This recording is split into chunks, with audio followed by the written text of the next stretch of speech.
2020 left us feeling hopeless. Last year, with all the trials that we had since the beginning of the year, starting with the Taal volcano eruption until now with the pandemic. I can still remember the challenge brought to me by COVID-19. To say life knocked the wind out of us would be an understatement. Pandemic, natural calamities, lockdowns, job recessions, extensive sufferings, tragic deaths, and unending corruptions. As those days of hopelessness stretched on, the only thing I could focus on was taking baby steps every day to build a new life and a new future. There are some reminders that may help you be more resilient. Remember that life always changes. Things can get better. When troubles strike, it can feel like things will only get worse. But that is the pessimist in us talking.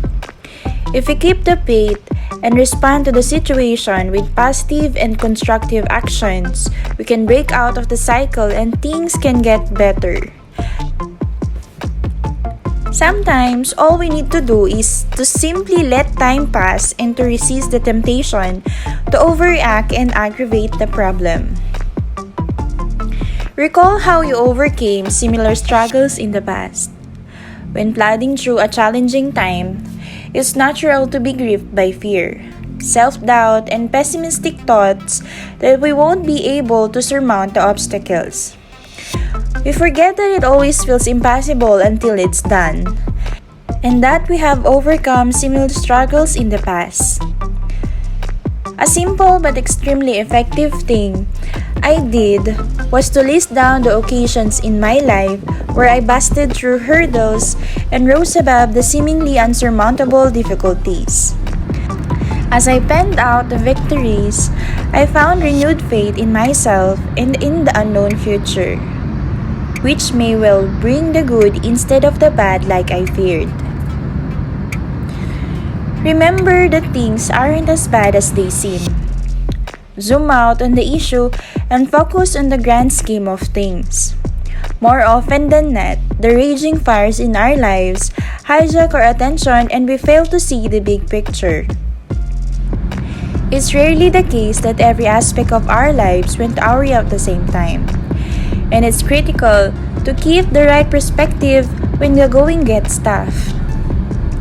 We need to remember that our problems are merely a subset of everything that's going on in our lives and not let the worries, fear, and anxiety overtake our minds. Even if every area of our lives, namely health, relationship, work, money, and passion, went haywire, the fact that we're alive means there's hope for things to turn around. Remember that there are still things to appreciate. Do not let the darkness blind you from seeing the stars. It's human nature to get caught up with the things that are not working out in our lives and forget the good bits. I'm a big believer of a grateful heart being a magnet for abundance and miracles. No matter how terrible life may seem, at any single point, there are always good things if we keep our eyes peeled for them.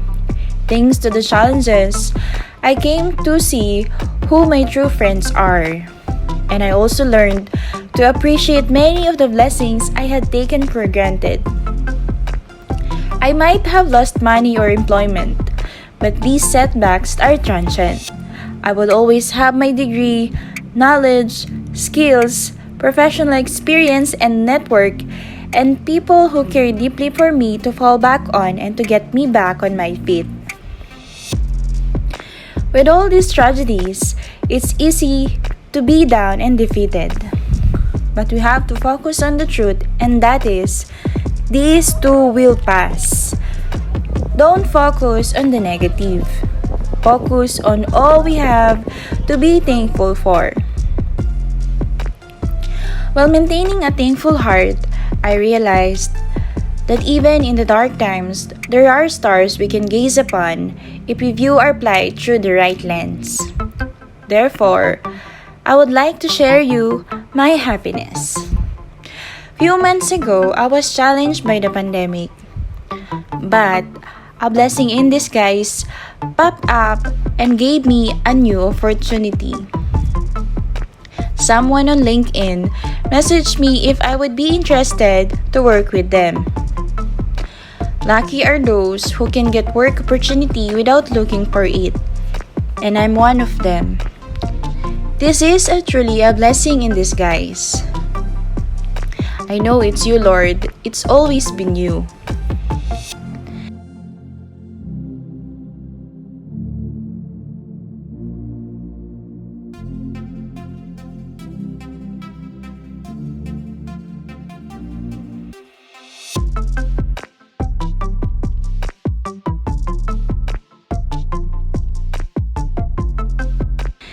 I'm back to help making little miracles every day.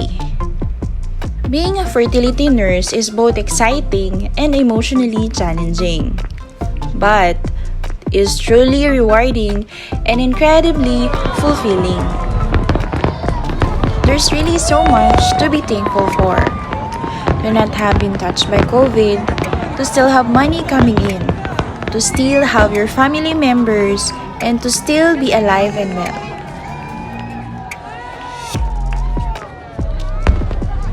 Come on guys, just count your blessings. God is so good and has blessed us with so much. And for that, we should be truly grateful.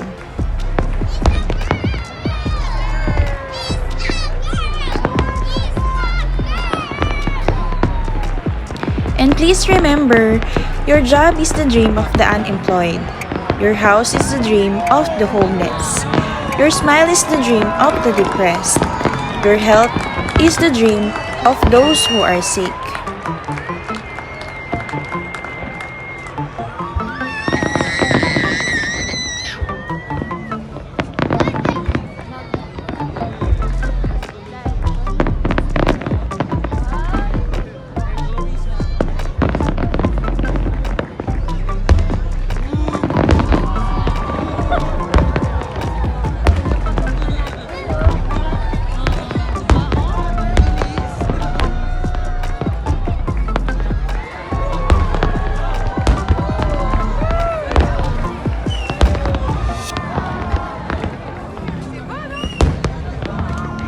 Don't let difficult times make you forget your blessings. Have a blessed New Year to all. Thank you for watching.